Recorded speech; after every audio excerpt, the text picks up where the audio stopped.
There we go. Hi, good morning, Chris. How are you? I'm fine. How are you? I'm fine, and thank you for allowing us to call you from. Is it still sunny California today? It's still sunny in California, yeah. Okay, great. We spoke to your partners with the Question Bridge, Hank and Kamal.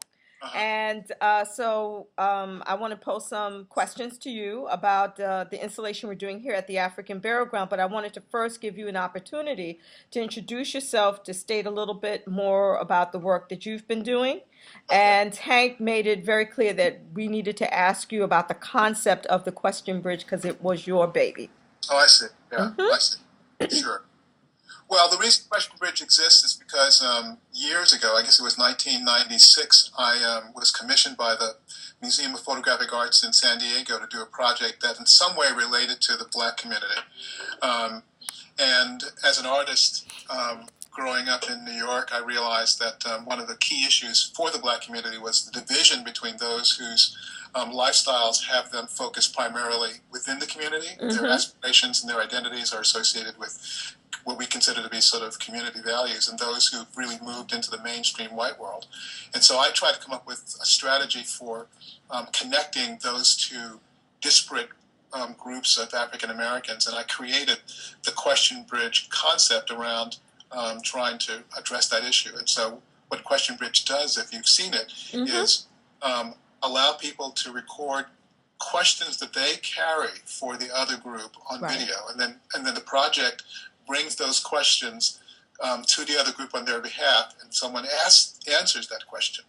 And so the answers and questions are then woven together into kind of a faux conversation that allows for both groups to feel safe and to address what for them are critical issues. And so that's the genesis of the Question Bridge project.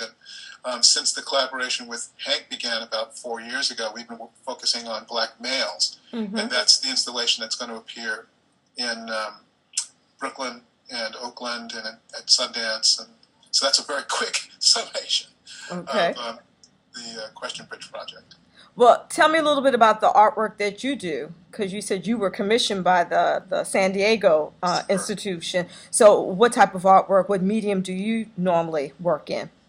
Well, normally I'm a still photographer. And I teach digital photography. My background goes back to when I studied photography with Ansel Adams and Imogen Cunningham and people like that in the 70s. And then, so I'm a professor of photography at the California College of the Arts.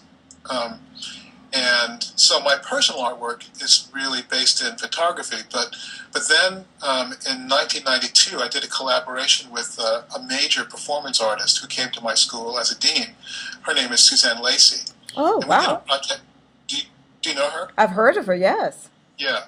Well, Suzanne and I did a major project with Oakland youth called The Roof is on Fire. And that was my first excursion into art as an agent for social change, because what we attempted to do with that project is allow the voices of inner city youths to be heard by the mainstream, mainly white world here in Oakland. So what we did was we positioned hundreds of kids in cars as if they were in a private space, and we had the kids wear a badge around their necks that said, "Shut up and listen."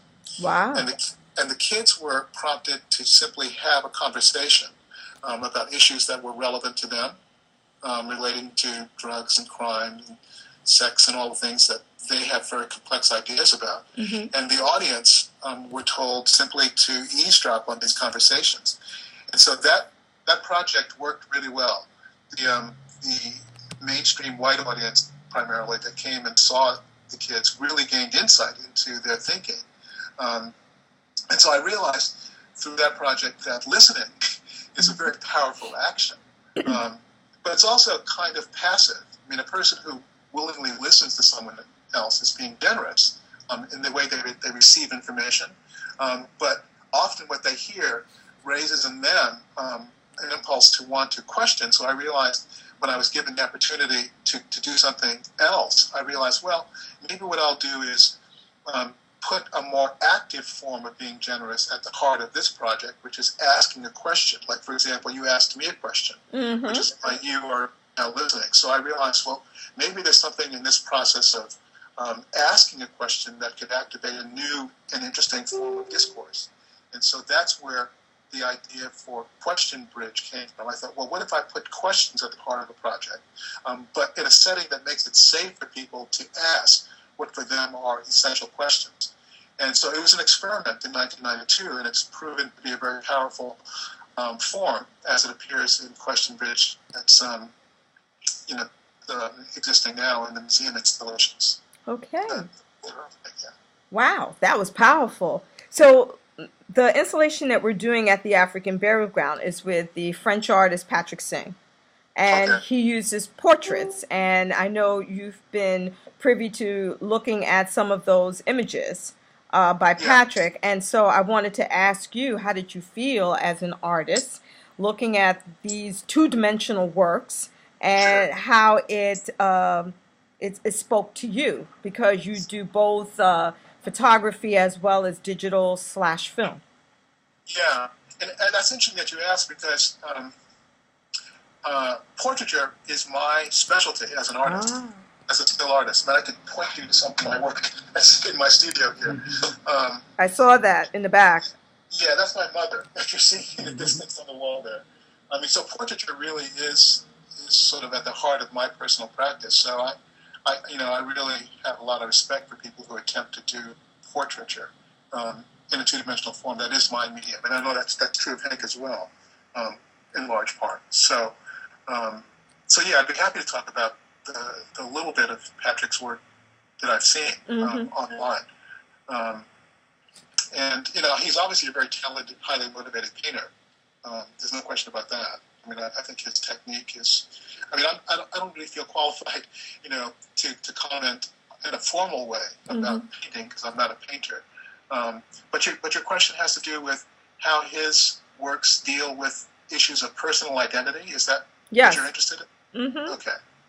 Well, I guess I would be interested in hearing from him, if he were here, how he feels he's using his practice as an artist to get at the personal identities. Because when I look at his work, it doesn't seem as if he's attempting to get at the individual personal identity of the people that he's working with. He seems to be trying to create iconic images. That's just from my perspective. I mean, there's something more generic, generalized, and iconic about the way he's portraying people based on tropes of how I know black people are perceived in popular culture. And so, because most of the identifiers of personal identity, the way a person dresses, their occupation, their avocation, I mean, all of those things are eliminated from his images.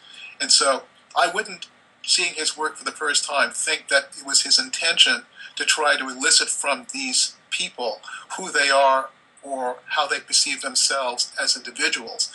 His work seems much more iconic and archetypal, more like archetypes to me. And so that's my first impression.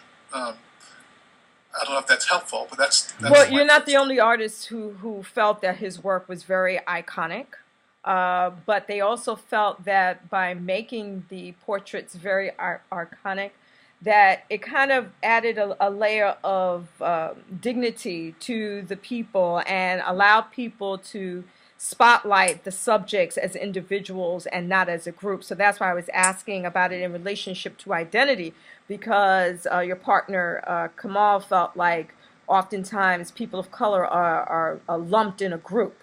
And his works allows you to pull people out of a group and see their humanity as individuals.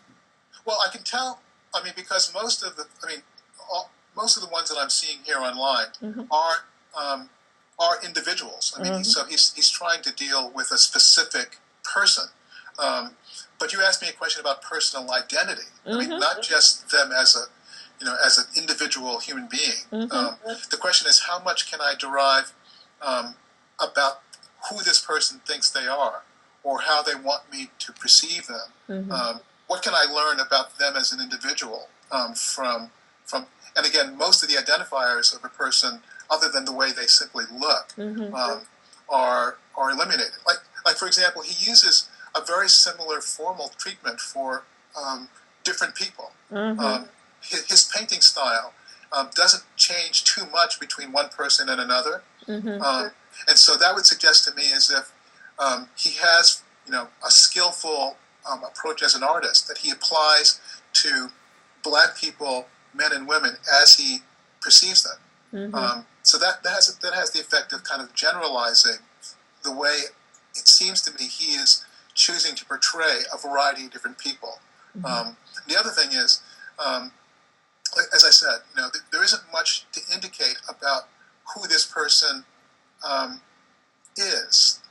Like, for example, their position in life, their status in life. I mean, most of those things, like people seem to be nude, by and large. Like, for example, if I were to do a portrait of you, the way you're dressed, the way your hat is on, and all those things, like where you are as a setting. I mean, I'm projecting lots of things about who I think you may be or how you think of yourself based on the way you portray yourself and characterize yourself in the world. So a lot of those things that usually function as signifiers of personal identity are eliminated or generalized in his paintings. And so I tend to see him as trying to get at a broad picture of how he perceives black people as a whole through individual treatments of very specific types. So therefore, in essence, you as the observer could therefore add layers onto each of these portraits. So therefore, again, in the sense of what you're saying and how you are viewing it is kind of generalized, but therefore you as an individual can add on these layers to each of these individual portraits. So therefore you do not take the subjects for granted. You're being forced to pay more attention and think about what those complexities could be for each of those individual portraits. I mean, for me, I guess that's not the way I would express it. It seems to me it's very easy for me to... No, it wasn't about expressing. I'm saying I'm asking. So therefore I'm saying sure. You could now therefore add on layers to each of those individual portraits and force yourself to think and maybe ask more questions about each portrait. I guess that's possible, but that's not what I tend to do. Okay. I mean, like for me, it seems very clear how he feels about black people. I feel like I could say a lot about that. I mean, it seems to me as if he's trying to invest in black people through his portrayals of these individuals, qualities of dignity and power and energy and beauty. I mean, like for example, it seems very clear to me that he finds black people compelling and powerful and intriguing and full of depth in general, because he brings that same sense of drama and energy and primitive power to every person that he addresses. And so I feel as if I'm learning more about Patrick and the way that he feels about black people than I do about the individual people being portrayed. Okay. You see what I'm saying? Yes, that's fair. Yeah. And so I would say, if someone were to ask me what's signified by these paintings, I would say that Patrick finds black people in general to be powerful sources of meaning for him. Okay, and I could say something about the way his formal treatment relates to those feelings that he projects onto black people. So that's what I'm trying to say here. You said it quite well too. Yeah, that's different than what I can derive about who the specific person is that he's portraying. Okay. And that's the distinction that I'm trying to make. You did now. I had to, I guess, push a little bit to ask, but now I got it. It was very good. That's helpful, yeah. Yes. Wow. Well, I just wanted to say thank you so very, very much for spending this time with us. We look forward to your coming to New York. We know you're going to open the Question Bridge at the Brooklyn Museum in January. And want to, when you get to New York, give you a nice tour of the African burial ground. I'm really excited about that. Thank you so much. Thank you. Bye-bye. Okay. Bye-bye.